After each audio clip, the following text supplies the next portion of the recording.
여러분 안녕하십니까? 뉴스데스크 제주입니다. 갈수록 좁아지는 취업문과 어려워지는 경제 여건 등으로 꿈을 포기하는 청년들이 늘고 있는데요.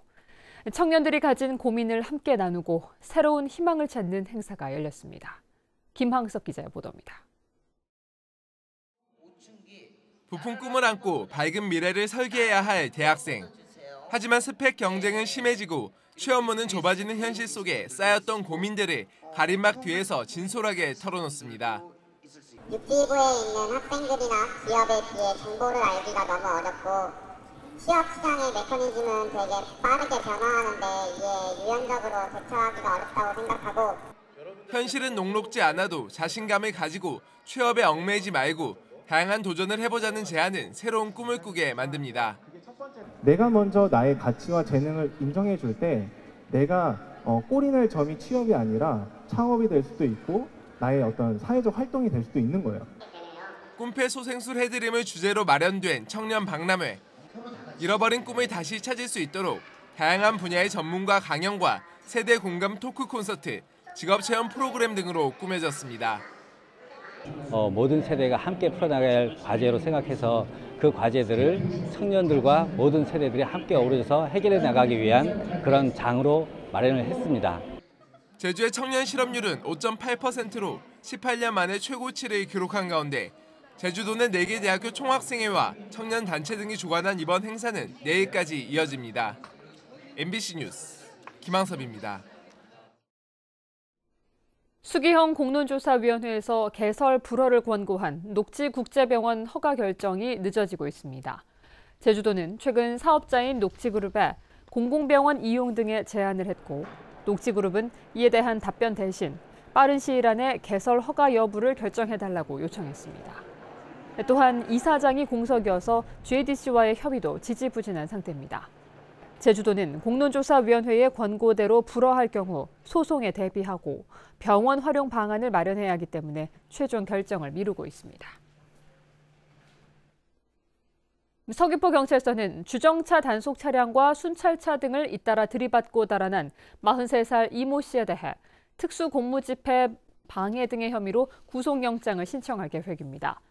이 씨는 어제 오후 2시 10분쯤 서귀포시 강정동 서귀포우체국 인근 도로에서 주정차 단속 차량 석 대와 신고를 받고 출동한 경찰 순찰차 2대를 들이받으면서 3시간 동안 50km를 도주하다 제주항 부근에서 붙잡혔습니다.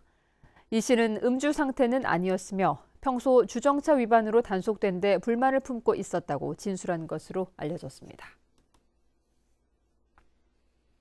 서귀포 앞바다에서 실종된 갈치잡이 어선을 찾기 위해 해경이 사흘째 수색을 벌이고 있지만 성과를 거두지 못하고 있습니다.